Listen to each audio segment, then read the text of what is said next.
Katubia Wastelanders, welcome back to the Lost Holotapes channel. Today, as always, we continue to talk about the history of the wastelands in the world of Fallout, and specifically about the history of the sub-regions of New California Wasteland, San Bernardino and Cajon Pass, which became the setting for Fallout New California, a massive total conversion mod based on Fallout New Vegas. At the time of its release in 2018, traditionally on October 23rd, the mod was the largest fan-made development. The mod is crucial to the lore as it connects Fallout 2, Fallout New Vegas and Fallout 3 and gives those who love to speculate about the Vaults lore with a huge piece of perfect pie. However, unfortunately, after a deep lore analysis, I've come to the rather disheartening realization that there were numerous errors in dates, relative events, and overall canon consistency in the exposition and storyline. This means that many things will need to be extrapolated and lore will need to be adjusted to maintain logical canon flow. Nevertheless, who else but the Lost Holotapes can break everything down and provide you, lore enthusiasts, with a beautiful cohesive story. In return, I'll simply ask you to hit the like button, subscribe to the channel and leave a comment. This simultaneously boosts my motivation and influences the algorithms. And don't forget to check all interesting links in the description. Well everyone, settle in comfortably, we are flying to Cajon Pass. Cajon Pass is a sub-region of the New California Wasteland, situated at the location of the Black Bear Mountain National Park and the valley between it and the San Gabriel Mountains, which separate Cajon Pass from the San Bernardino region. To the west lies the Dune Sea. San Bernardino, on the other hand, is mostly located in the pre-war San Bernardino metropolitan area and is east of the Boneyard. Let's traditionally begin exploring the region's history with a look at the vaults and other shelters. In the Cajon Pass and San Bernardino area, there were three Tec Vaults. Vault 10 is a Nuka-Cola sponsored vault located in San Bernardino. This vault is known from Fallout New California and the fan-made web series Nuka Break, which is based on Fallout New Vegas. The experiment in Vault 10 involved studying people under the condition that they only consumed junk food, snacks and soda. As a result of the experiment, residents became so obese that it became the norm, and well-fed individuals, by our standard, became the subject of mockery and ridicule. Furthermore, they mutated to the point where sugar consumption had regenerative effects in case of injuries. Vault 18 at Onyx Point. Its experiment involved allowing vault residents to observe other vaults and revealing their true purposes to induce depression, followed by giving them the opportunity to initiate a self-destruct sequence. Senator and Enclave member Andrew Scholes and his daughter Anaya Oren were supposed to inhabit this vault, but they got into an accident on their way to the vault. And no, I don't have any clue why they have different last names. When they, wounded, reached the vault gates, the gear doors were already closed. Vault 18 was partially financed by Andrew, hence his bust was installed in the central hall. The vault doors were supposed to be closed for 80 years. Vault 52, or Vault 16 according to Fallout New California lore, is located at Lake Arrowhead. It was incredibly small, consisting of only two rooms. One room housed two people without food and water, and the other had one person with food and water. The two had a setup that generated a hologram, allowing them to torment the lone individual. It's unclear how and why this was technically done.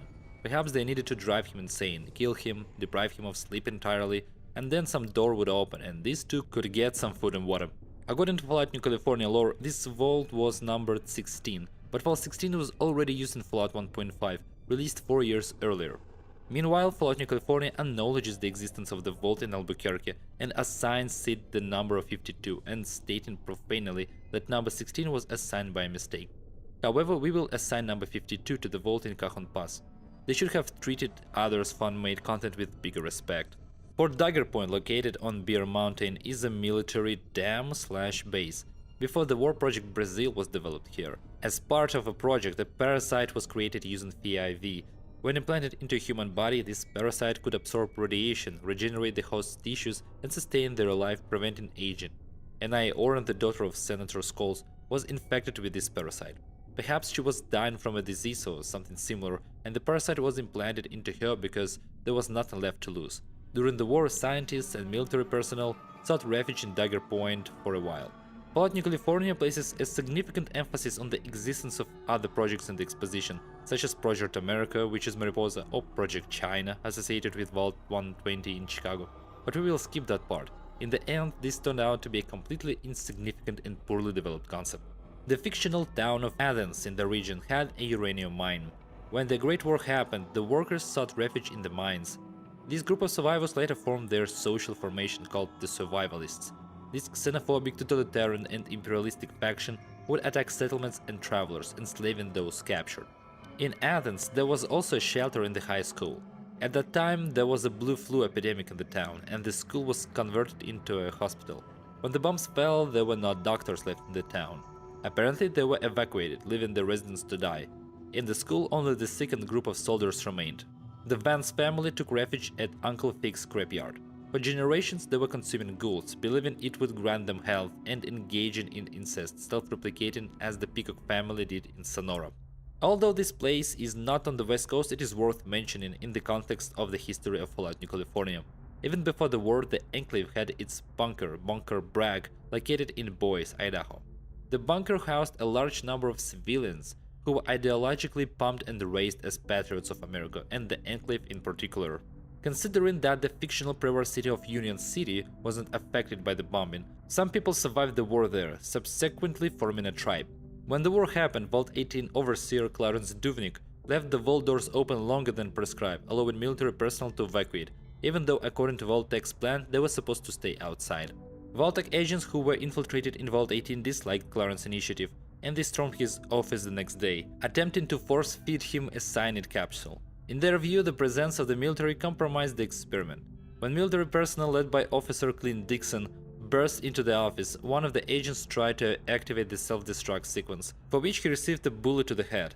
Duvnik also received a bullet by mistake because Dixon thought the overseer was involved. Only later during the autopsy did they find a capsule in the mouth, and they were like, oops. Nevertheless, Dixon took on the role of overseer. November 9th, military personnel in the shelter of Athens High School decided to evacuate. They mercy killed the dying patients before leaving. Clint Dixon, now understanding the details of the experiment and Vault-Tec's goals and approaches, immediately started getting rid of any rubbish, such as the GOAT exam. He also introduced a voting system for the overseer position because he fervently believed in democracy.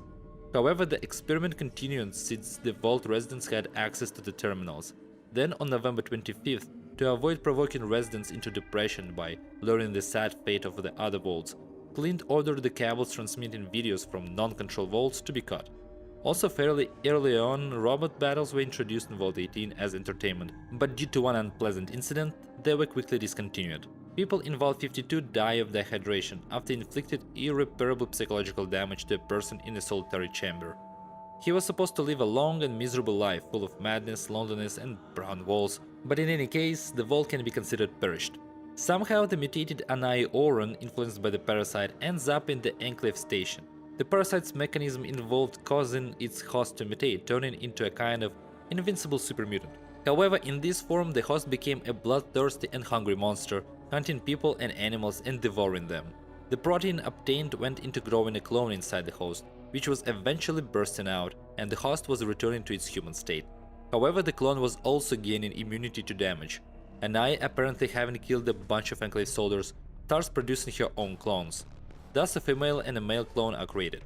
The Enclave captures all three and spends years torturing and psychologically breaking them to turn them into their super soldiers. A lower caste of people appears early in the hierarchy of the Survivalists, who are sent to the mines to grow food and mine ore. They consist of both degraded Survivalists and, in the future, slaves captured from the wastelands. Over the years and generations, the underground residents become vulnerable to sunlight like slags, and their skin and eyes become pale.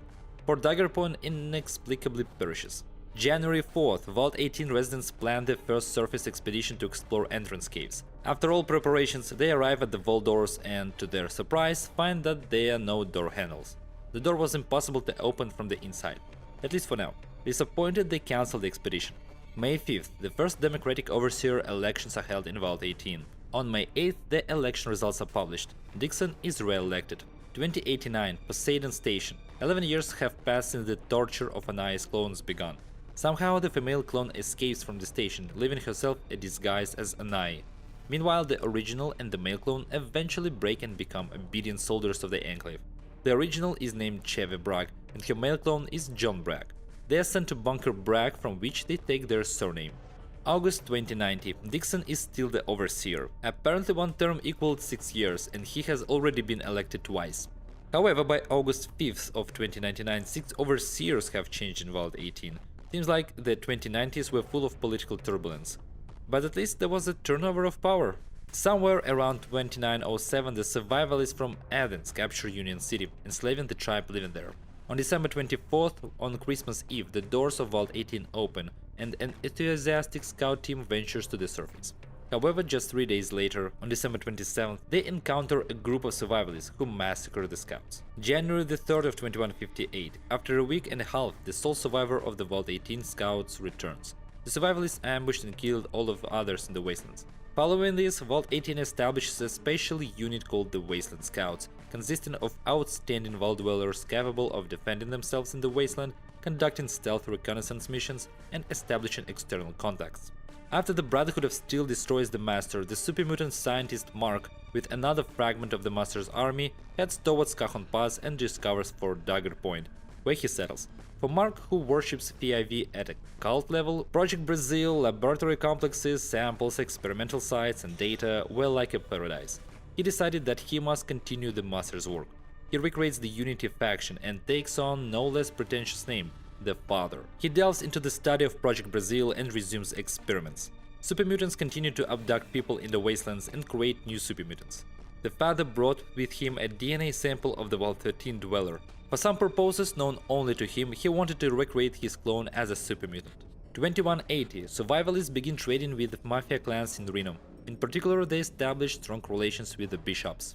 Based on the lower caste residing in the caves of Athens, a faction called the Voiceless emerged after the survivalists start cutting out the vocal cords of their slaves. Mostly the barbarian surgery was done to those planning to start a family in the depths of the mines, so they won't bother the raiders with their moans and groans during their intimate moments. However, this concept falls apart in the further development of the story, and it is unclear how the survivalist marriage institution and chastity control work. Therefore, I suggest simplifying the concept and pretend that the survivalists were carving out vocal cords to all the slaves in the mines. After 2200, a group of supermutants attacks Athens. It is unclear whether they are related to Father's supermutants or just a random wandering group. Nevertheless, Athens repels the attack, and some supermutants are even captured and thrown into the tar pits. On May 21st of 2201, Vault 18 celebrates its 100th expedition anniversary. By this time, they were already contemplating colonization, as the Vault could not longer cope with the inflated population. At that time, there were already more than 1300 people in the Vault, exceeding the design capacity of 1000. On May 28, they found several potential colonization sites in Crestline Valley, which is the southern border of Cajon Pass on the game map.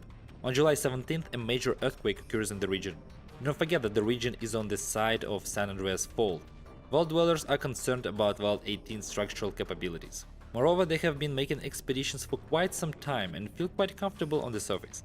This earthquake became the final argument to start colonization. But before making the Exodus, a special training was conducted with the people. Afterward, when they emerged on the surface, they were supposed to forget where Vault 18 was and, in general, forget everything, reducing themselves to the level of a primitive tribe.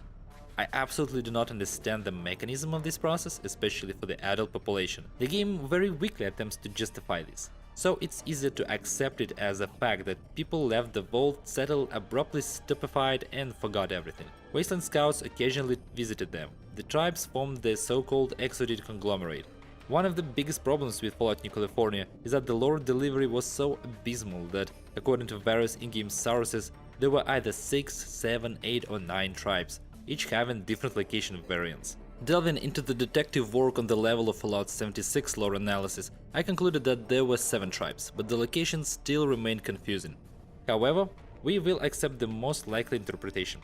Thus, the Ares tribe settled at Rise Airfield, Orion in the Mountain Spring Cavern north of Fort Dagger Point, Lanel in Mission Hill Trailer Park, Trix in Crestline Valley, Polaris in San Bernardino, Ura in the San Gabriel Mountains, and Jiminy in the city of Hesperia. According to reports from a group of students captured by raiders, the Ares tribe had a mutation that turned their hair purple, and the tribes had different cultures of memory and information storage. Ares continued to forget everything and didn't fix any information at all. Orion stored information only with elders, while another tribe fixed and systematized everything. Apparently, I represent the latter tribe. My major problem with the concept of tribes is that stable genetic mutations and the development of social institutions and world perception should occur over several generations at best, but not within 40 years while the tribes were still alive. Ideally, the Exodites should have made their exodus from the Vault much earlier than 2201. 2210, ghouls gathered at the Preva gas station and established the settlement of Odyssey. However, it will not play any role in the exposition or the plot at all. Before 2225, for unknown reasons, Jeremy Maxson, a high-ranking member and descendant of Roger Maxson, is expelled from the Brotherhood of Steel. He reaches the Survivalists of Athens, who accept him according to his high status, especially since he marries Queen Eldragon, becoming the leader of the faction. In their marriage, a son named Juan Maxson Eldragon is born. Everyone in the region hated boss Maxson for his violent nature and the commotion he caused in the region. The date of his exile is calculated based on Juan's age in 2240. 2239, the father, a supermutant obsessed with revenge on the Vault 13 dweller, has samples of his DNA. He wanted to create a copy of his adversary and kill him with his own hands or subjugate him. Again, a Fallout New California poorly conveys the motivation of one of the main antagonists of the mod, and if it is indeed as I just described it, then it is of course the winner in the category of the dumbest villain motivation of 2218. To recreate the Vault Dweller, the super mutants kidnapped a woman named Orica from Orion and impregnated her. And no, not with their super sledges. They returned her to the tribe, and 9 months later she gave birth to triplets. Then she died? Before 2240, the settlement of Angels Breakers appears, specializing in disassembling planes, cars, ships and various technology for sale. This is another settlement that will have absolutely no role in the region's history. Unbelievable. 2240, the NCR enters the Cajon Pass region and in a fierce battle takes Union City from the Wastelanders, freeing and assimilating the prisoners from the local population. Union City becomes a border base for the NCR. Among the liberated slaves was William Silverman, who by 2260 would become a general in the NCR, leading the army in his hometown, Union. In reality, we only learn from the mod's creator interview that the NCR entered Cajon Pass in 2240, as quoted on Fandom. There is no in-game source with this information. On the contrary, our sources state that NCR captured Union City only in 2253, opening the gates for inconsistencies. This attack on Union by the Survivalists in 2253, according to the same interview, is a separate event. In in-game sources, these two events seemingly merge into one. And this confusion has led to such a snowball of timeline inaccuracies that my ass burnt a hole in the chair while I was unraveling this expositional mess. After capturing Union, the NCR annexes Angels Breakers. The NCR and Wasteland Scouts form an alliance. The NCR promises not to touch Vault 18 during its eastward expansion, as having some allies in the uncontrolled territory is beneficial. Before May 21st of 2241, the Wasteland Scouts establish a small outpost called Black Bear Lodge in the pre-war fictional town of Pineham, located close to Vault 18. On this day, Jennifer Hale is born in Vault 18, the first child born in many years after the Exodus. On June 28th, another expedition of the Wasteland Scouts takes place, number 202. This cannot be true because subsequent expeditions will have lower numbers. The expedition report states that by this date the war between the Brotherhood of Steel and the NCR had begun, which cannot be true even according to the Fallout 2 storyline. The moral is, when working on mods and fanfics, constantly check even such minor details to keep the lore consistent. At some point before 2242, Kevin Rossman leaves Vault 47 in the Sonora Wasteland. Vault 47 experimented with raising its dwellers as Boy Scouts, so its inhabitants were trained to survive on the unfriendly surface. Kevin Rossman settles in Vault 18 and joins the Wasteland Scouts, who were eager to use his skills and knowledge. With Rossman on their team, the Scouts traveled from Arizona to the frontier, getting involved in such events that they became legendary figures in local folklore. Over time, the NCR even started printing comics about their adventures. Speaking of the NCR's development, it's worth noting that by 2242, at least 2 universities had opened in the NCR, one in Shady Sands and one in the Boneyard. After prolonged attacks on the Wasteland Scouts by the Survivalists, by April 17, 2242, the Scouts eliminated boss Maxson. Kevin Rossman detonated the lower levels of the Athens mines, burying the leader of the Survivalists under the rocks. Queen Eldragon inherits control of the faction. It's not precisely known when her son took over the leadership, but for now let's assume that all subsequent events occurred when she was the leader. Around this time, but definitely after Maxson's death, the first tribe joins the Survivalists to form an alliance, the Psychonauts. This tribe worshipped a giant spider and lived in symbiosis with spider offspring. They used their captives as incubators for baby spiders and for the larvae of botflies, which they fed the spiders. They milked spider silk, from which they were making bandages. Under the influence of drugs produced from spider venom, they were fierce on the battle, and the rest of the time they engaged in healing the Alliance using concoctions made from the Anthropos secretions. With the formation of the Raider Alliance, the term Survivalist becomes a generalization for the entire Alliance. True Survivalists now call themselves the Old Guard. The Alliance also adopts the Psychonauts flag instead of creating its own, confusing the player and messing with my favorite green icons in the bottom left corner of the screen.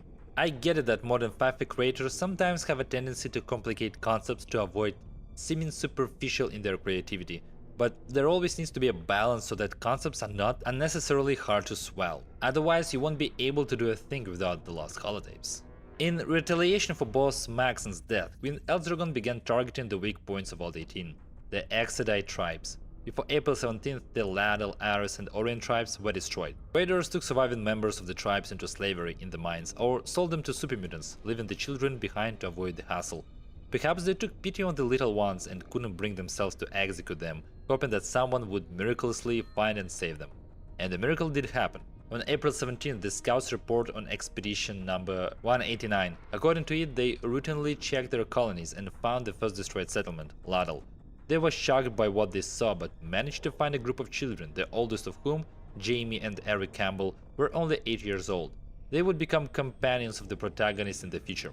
Realizing that other tribes might be in danger, they rushed to them, only to find them also ravaged. The next stop for the scouts was the Ares tribe, where they found Kira Man, a purple-haired girl who was in fact also created by supermutants. They also managed to save children from the Orient tribe, among whom were the Star siblings, Mandy, Jason, Sean, Star and the future protagonist, who would be called Star Kid. And don't ask why there are 4 of them even though Orica gave birth to triplets. Maybe someone added another one in the maternity ward and they didn't know how to count. Just ordinary situation, you know. On June 21st, Vault 10 sends a message to Vault 18 confirming its active status. They worry that the Nuka-Cola synthesis machine is broken and they start losing weight. Yeah, if only we could concern only about that kind of problems. Between April and August, apparently in May, June and July, there were 3 more expeditions with numbers 190, 191 and 192. The scouts found 2 more destroyed tribes. It's unknown whether they managed to save the children. I have to make a lot of assumptions here regarding the dates because the expedition numbers in the notes are shuffled, with higher numbers assigned to earlier dates, which is painful. On August 12th, the scouts write report number 193. Rossman reports that they found the 6th and 7th tribes destroyed, with abandoned children perished from starvation. There is information that the last deceased was found in Crystalline Valley as late as 2244, which is impossible as it definitely happened 2 years earlier. However, not all members of the tribes were destined to die. Some of them survived, forming a new tribe, the California tribe, and settling in an abandoned gold field, creating the settlement Ziabula. The California tribe split further, establishing another village called Waxaga. Defining the tribe's name was also a torture, as the game doesn't clearly indicate what does California tribe mean, and in English it can be interpreted as an adjective related to a specific tribe, a generic term for all tribes, or a proper name for a specific tribe. In the fall, after the destruction of Poseidon oil rig, the Enclave partially evacuates to Idaho in the Bragg bunker and partially to Navarro base. In particular, the Devil's Brigade and Leonidas Squadron, which included John and Chevy Bragg, end up in Navarro. After October 5th, all communication terminals in Vault 18 shut down, cutting off their communication with still active vaults they were in contact with. Since then, they have absolutely no idea about their fate.